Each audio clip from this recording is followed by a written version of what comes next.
यहाँ पे बात करने वाले हैं रासायनिक बंधन की। और जो रासायनिक बंधन होता है वो क्यों होता है और क्या होता है, इंग्लिश में इसे कहते हैं हम केमिकल बॉन्ड। रासायनिक बंधन। तो सबसे पहले बंध क्या है, पहली चीज हमें समझना पड़ेगा कि बंध क्या है। ये विभिन्न परमाणुओं के मध्य आकर्षण बल होता है।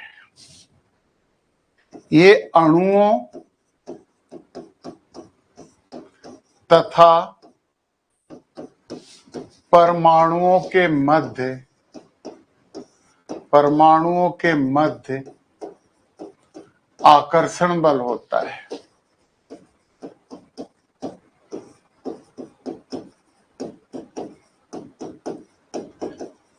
चूंकि यहाँ पे हम रासायनिक बंध में परमाणु बंध पढ़ने वाले हैं, तो अपन या करके यहाँ पे लिख सकते हैं अणुओं में उपस्थित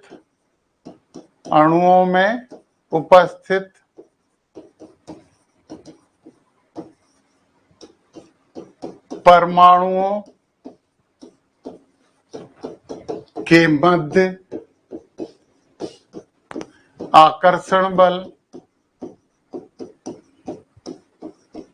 आकर्षण बल रासायनिक बंध कहलाता है। रासायनिक बंध कहलाता है। तो बच्चों, एक इंपॉर्टेंट बात आपने समझ ली कि बंध का मतलब होता है आकर्षण बल। वो आकर्षण बल किसी भी कारण हो सकता है, परंतु बंध का मतलब होता है आकर्षण बल। तो यहाँ पे सबसे पहले हमने समझा कि ये बंध क्या है। तो हमें जो बंध पढ़ना है वो नीचे वाला पढ़ना है कि परमाणुओं के मध्य आकर्षण बल होता है, ये बंध रासायनिक बंध है। फिर अणु आपस में आकर्षण बल से बंध बनाते हैं, वो बंध एक सामान्य बंध होता है जिससे पदार्थ बन जाते हैं। हमने तो विभिन्न परमाणुओं के मध्य आकर्षण बल हमें चाहिए, तो वो है बंध। अब हमारे पास दूसरा बहुत इंपॉर्टेंट बात आ जाती है, बंध क्यों बनते हैं। सेकंड बात क्या है, बंध क्यों बनते हैं। दूसरी चीज, ये रासायनिक बंध, ये सब रासायनिक अभिक्रिया होती क्यों है, कारण क्या है। दूसरी इंपॉर्टेंट बात ये हमें समझनी। तो बंध क्यों बनते हैं, किसी रासायनिक अभिक्रिया में बंध बनने का कारण क्या होता है। तो एक बहुत अच्छा आंसर है, बंध बनने का कारण है स्थायित्व की प्राप्ति।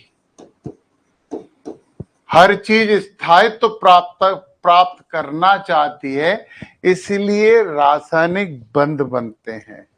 तुम लोग भी यहाँ आके पढ़ रहे हो, सुबह सुबह से सो सकते थे, खेलने कूदने जा सकते थे, परंतु तुम यहाँ पे आए हो, पढ़ना चाह रहे हो। क्यों पढ़ना चाह रहे हो, स्थायित्व की प्राप्ति के लिए। अपनी ऊर्जा लगा रहे हो, ऊर्जा त्याग रहे हो और ऊर्जा त्याग के नॉलेज ग्रहण कर रहे हो, तो ये स्थायित्व की प्राप्ति के लिए ये काम हो रहा है। तो जो बंध होते हैं वो काय के लिए बनते हैं, वो स्थायित्व की प्राप्ति के लिए होते हैं। और यहाँ पे यदि हम बात करें कि स्थायित्व क्या, कैसे स्थायित्व मिलता है, स्थायित्व प्राप्ति के लिए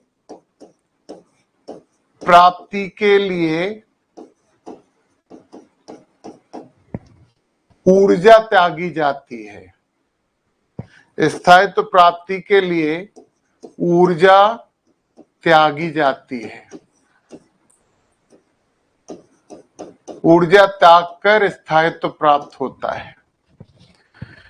तो न्यूनतम ऊर्जा अवस्था मतलब स्थायित्व, मतलब यदि हम स्थायित्व की बात करें तो स्थायित्व क्या होगा, स्थायित्व का मतलब होगा न्यूनतम ऊर्जा अवस्था।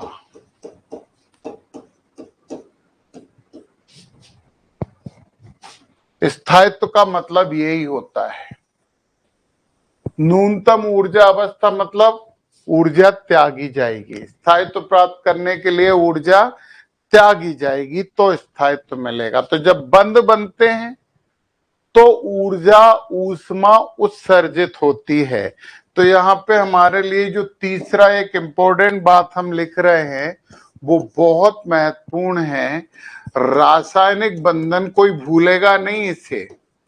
रासायनिक बंधन एक ऊष्मा क्षेपी क्रिया है, अर्थात बंध बनने के दौरान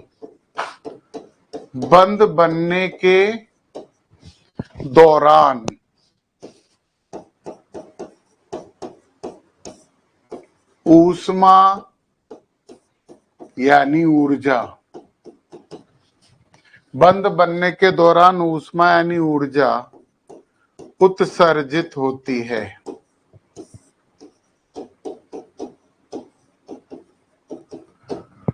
कोई भी बंध बनता है तो ऊष्मा उत्सर्जित हो जाती है। ये हमारी अगली और बहुत महत्वपूर्ण बात है। अब एक बहुत और इससे भी ज्यादा इंपॉर्टेंट, हर लाइन इंपॉर्टेंट है। ये तीसरा चैप्टर है केमिस्ट्री का जो आपकी केमिस्ट्री के लिए लाइफ है, जिंदगी है। पहला परमाणु संरचना हम पढ़ चुके हैं, दूसरा तत्वों का आवर्ती वर्गीकरण हम पढ़ चुके हैं, और तीसरा ये है। ये तीनों मिलके पूरी केमिस्ट्री बनती है। कुछ नया नहीं पढ़ना होता है, इनका उपयोग होता है नए में सबका। तो रासायनिक बंधन एक ऊष्मा सोची क्रिया है, अर्थात बंध बनने के दौरान ऊष्मा उत्सर्जित होती है। तो अब यहाँ पे हम अगली बात जो लिखने वाले हैं वो है बंधन ऊर्जा। बंधन ऊर्जा रासायनिक बंध बनने के दौरान, रासायनिक बंध बनने के दौरान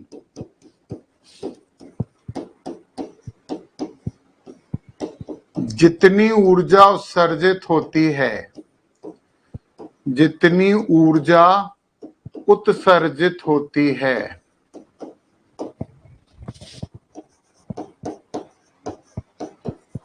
है, उसी को बंधन ऊर्जा कहा जाता है। बॉन्डिंग एनर्जी बंधन ऊर्जा कहा जाता है। तो कोई भी रासायनिक अभिक्रिया होगी और रासायनिक अभिक्रिया होते समय जितनी ऊर्जा उत्सर्जित होगी, ऊर्जा उत्सर्जित करके स्थायित्व मिलता है, बंध बनता है, उतनी ऊर्जा आप वापस दे दो तो टूट जाएगा ना। समझो ये बात हमारी। जब कोई बंध बना, जितनी ऊर्जा उसने उत्सर्जित की तो उसे तोड़ने के लिए भी हमें उतनी ही ऊर्जा देनी पड़ेगी। तो बंधन ऊर्जा, बंध वियोजन ऊर्जा। अगली बात हमारी क्या है? बंध वियोजन ऊर्जा। जो बंध वियोजन ऊर्जा होती है वो जरा देखो, बंध बॉन्ड डिसोसिएशन एनर्जी, बंध वियोजन ऊर्जा। किसी रासायनिक बंध को तोड़ने के लिए, किसी रासायनिक बंध को तोड़ने के लिए,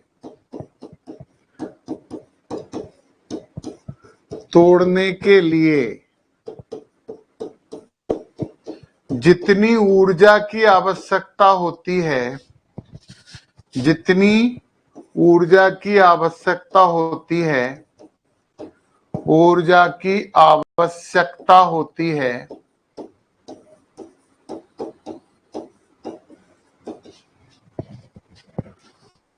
उसे बंध वियोजन ऊर्जा कहते हैं। उसे बंध वियोजन ऊर्जा कहते ये बंद वियोजन ऊर्जा की बात हो गई। देख लें जरा फटाफट, अणुओं तथा परमाणुओं के मध्य आकर्षण बल मतलब बंध। अणुओं में उपस्थित परमाणु के मध्य आकर्षण बल मतलब रासायनिक बंध। हम यहाँ पे रासायनिक बंध पढ़ रहे हैं, दो परमाणुओं के मध्य लगने वाला आकर्षण बल। फिर हमने कारण लिखा कि बंध क्यों बनते हैं, केवल स्थायित्व की प्राप्ति के लिए, और स्थायित्व प्राप्ति के लिए ऊर्जा त्यागी जाती है। ऊर्जा त्यागो स्थायित्व मिलेगा। जब आप सोने जाते हो तो अपनी ऊर्जा त्यागते हो, सामान्य अवस्था में आते हो तो ही नींद लगती है। यदि आपके दिमाग में बहुत से विचार चल रहे हैं तो आपकी नींद नहीं लगती। तो स्थायित्व प्राप्ति के लिए ऊर्जा त्यागी जाती है। स्थायित्व का मतलब क्या है? न्यूनतम ऊर्जा अवस्था। वो जितनी ज्यादा ऊर्जा त्यागेगा उतना ज्यादा स्थायित्व होगा। इसलिए हमने लिखा है कि रासायनिक बंधन एक ऊष्माक्षेपी क्रिया है, अर्थात बंध बनने के दौरान ऊष्मा उत्सर्जित होती है। फिर बंधन ऊर्जा, रासायनिक बंध बनने के दौरान जितनी ऊर्जा उत्सर्जित होती है उसी को बंधन ऊर्जा कहते हैं। जब बंध बनेगा तो ऊर्जा उत्सर्जित होगी होगी। फिर हमने अगली बात की कि बंध वियोजन ऊर्जा, किसी रासायनिक बंध को तोड़ने के लिए जितनी ऊर्जा की आवश्यकता होती है उसे बंध वियोजन ऊर्जा कहते हैं। अब जरा हम यहाँ पे एक बहुत इंपॉर्टेंट बात लिख रहे हैं।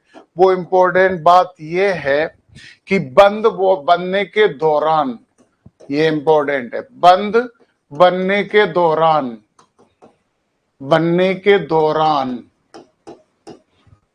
जितनी ऊर्जा उत्सर्जित होती है, जितनी ऊर्जा उत्सर्जित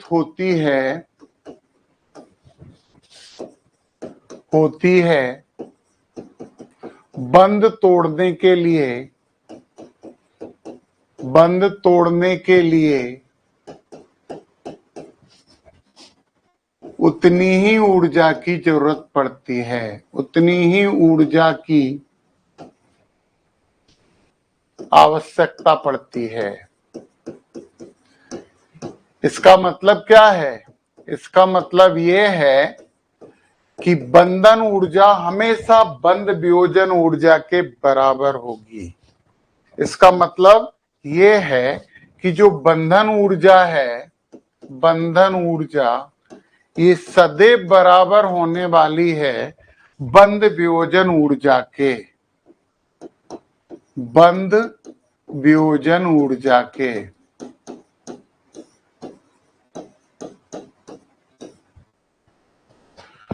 तो बंधन ऊर्जा बंध वियोजन ऊर्जा के बराबर होती है। ये बात भी आप लोग समझ गए हैं, क्योंकि ऊर्जा संरक्षण का नियम ये है कि ऊर्जा को ना तो उत्पन्न किया जा सकता है और ना ही नष्ट किया जा सकता है। ऊर्जा केवल एक रूप से दूसरे रूप में परिवर्तित की जा सकती है, बस।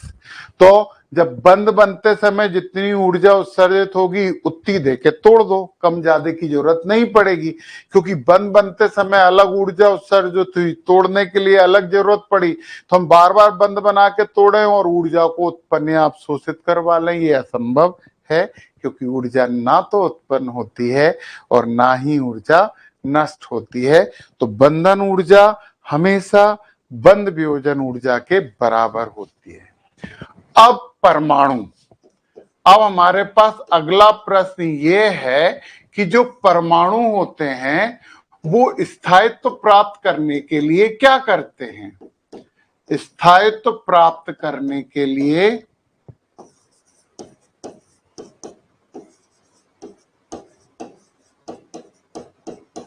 अपनी बाहरी कक्षा में 8 इलेक्ट्रॉन करना चाहते हैं। बाहरी कक्षा में 8 इलेक्ट्रॉन करना चाहते हैं।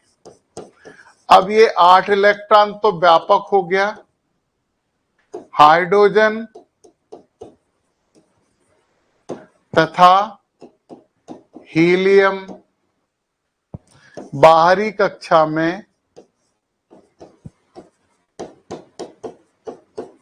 2 इलेक्ट्रॉन से संतुष्ट हो जाते हैं। संतुष्ट हो जाते हैं, क्योंकि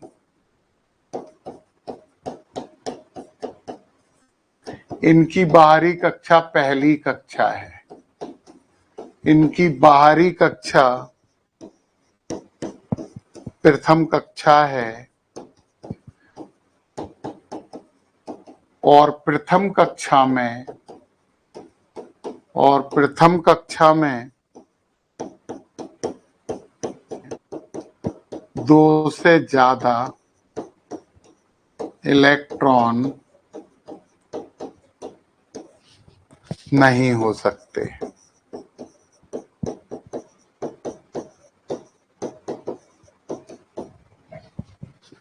दो इलेक्ट्रॉन करने को डुप्लेट कहा जाता है, 8 इलेक्ट्रॉन करने को ऑक्टेट कहा जाता है। 8 इलेक्ट्रॉन करना चाहते हैं, मतलब क्या हुआ? मतलब ये हुआ कि परमाणु की बाहरी कक्षा में 8 इलेक्ट्रॉन, मतलब अक्रिय गैसों जैसा इलेक्ट्रॉनिक विन्यास, मतलब अक्रिय गैसों जैसा इलेक्ट्रॉनिक विन्यास, इलेक्ट्रॉनिक विन्यास। और अक्रिय गैसें तो तुम समझते हो, रासायनिक अभिक्रिया में भाग ही नहीं लेती, स्थायी रहती हैं। अर्थात और लिखते हैं, अर्थात न्यूनतम ऊर्जा अवस्था।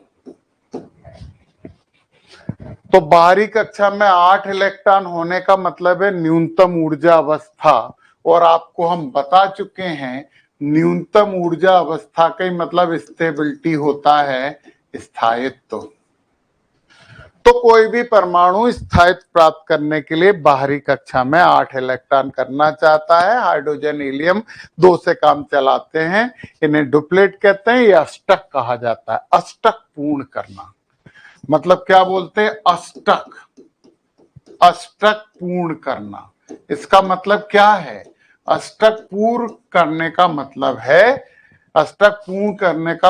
है बाहरी कक्षा में 8 इलेक्ट्रॉन करना, बाहरी कक्षा में 8 इलेक्ट्रॉन्स भर लेना।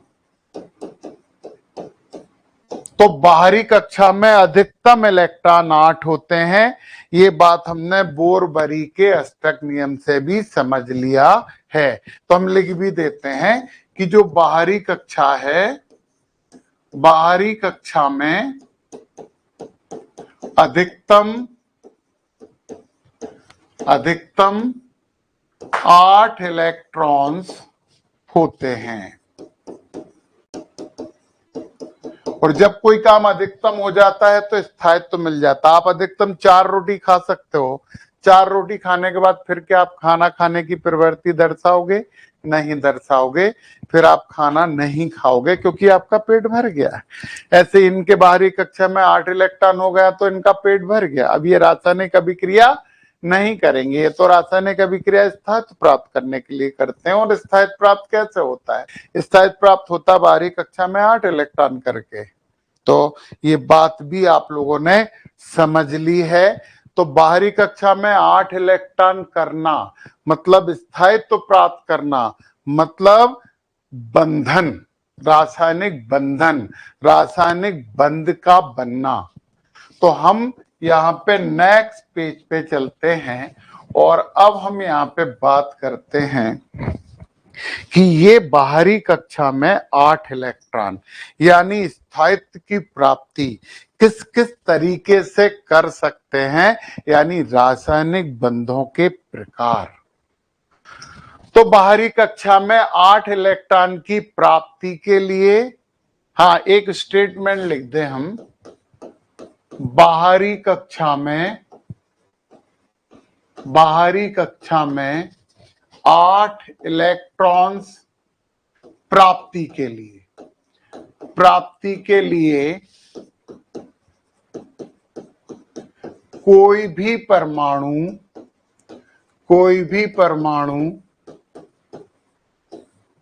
इलेक्ट्रॉन त्याग सकता है,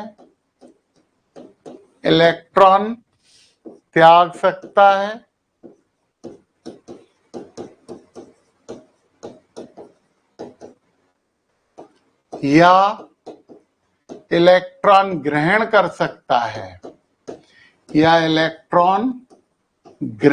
सकता है,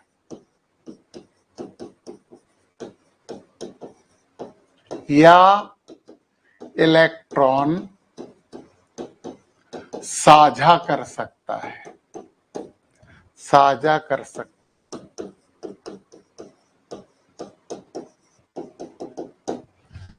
तो बाहरी कक्षा में 8 इलेक्ट्रॉन करना है। अब उसके लिए वो इलेक्ट्रॉन त्याग के भी कर सकता है। कैसे त्याग के कर सकता है? उसका परमाणु विन्यास ये है 2 8 1। अब एक त्याग देगा तो ये बचे 2 8। यदि उसका परमाणुविक विन्यास है 2 8 7, तो एक इलेक्ट्रॉन वो ले लेगा, तो ये हो गया 2 8 8। मान लो 2 और 4 है, दूसरे के पास भी 4 और 2 है, तो साझा कर लेंगे, 4 और 4 8 हो गए दोनों के। पढ़ेंगे ये बात, परंतु थोड़ी सी बात समझाई हमने, जरा सी वो बात आपने समझी। तो त्याग सकता है, या इलेक्ट्रॉन ग्रहण कर सकता है, या इलेक्ट्रॉन साझा कर सकता है। जितने इलेक्ट्रॉनों का वो उपयोग करता है बंध बनाने में, उसे उसकी संयोजकता कहते हैं। तो हम संयोजकता की 2 परिभाषा यहाँ पे लिख रहे हैं, फिर हम रासायनिक बंधों के प्रकार करेंगे। संयोजकता, कोई परमाणु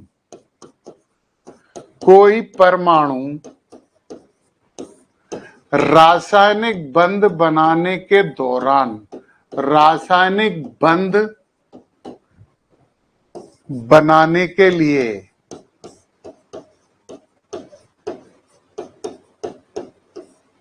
जितने इलेक्ट्रॉनों का उपयोग कर सकता है,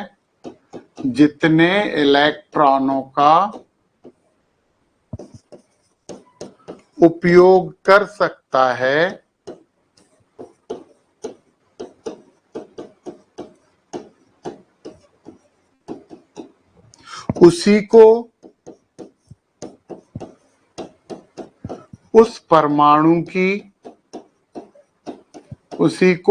उस परमाणु की संयोजकता कहते हैं। उस परमाणु की संयोजकता कहते हैं।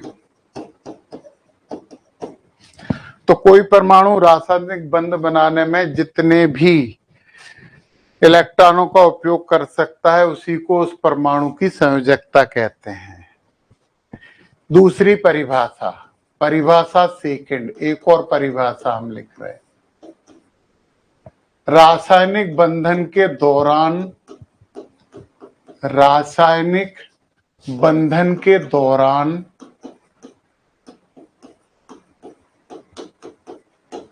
जो हम पहले भी समझ चुके हैं, रासायनिक बंधन के दौरान त्यागे गए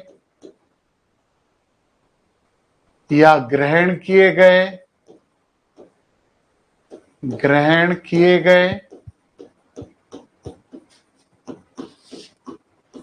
या साझा किए गए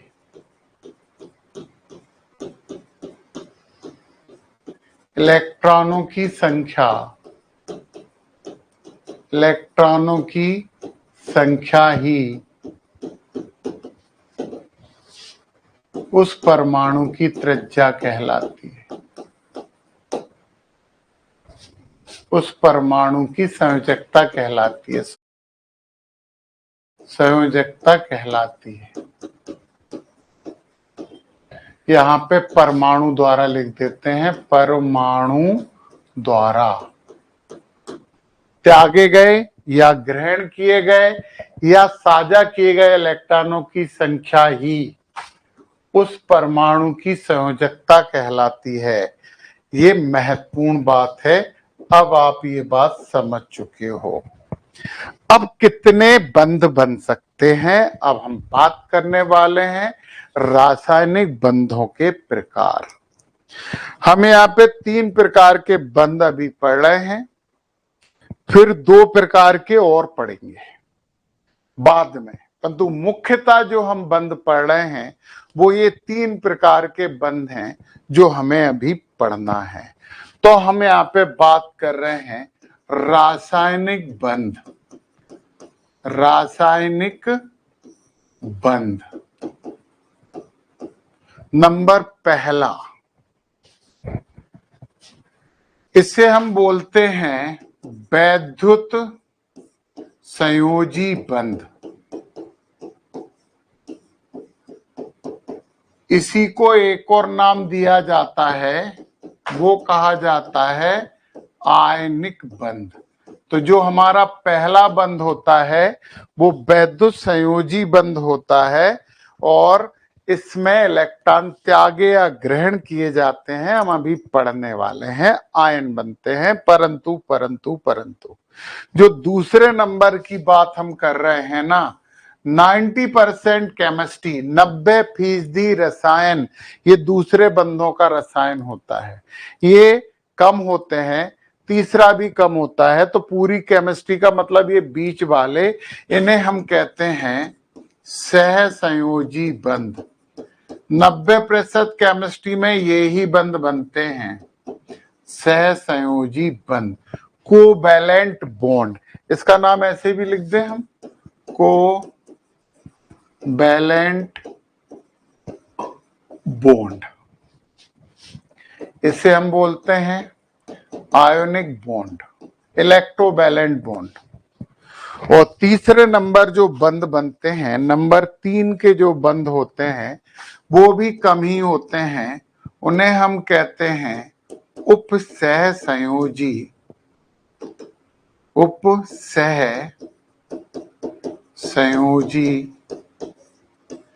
बंध। इनका नाम लिया जाता है कोऑर्डिनेट बॉन्ड, उपसहसंयोजी बंध। हमने क्या बोला कि ये जो सहसंयोजी बंध है 90% यही बनते हैं, बाकी 10% में ऊपर या नीचे वाले बनते हैं। तो वैद्युत संयोजी बंध या आयनिक बंध, सहसंयोजी बंध या कोवैलेंट बॉन्ड और उपसहसंयोजी बंध।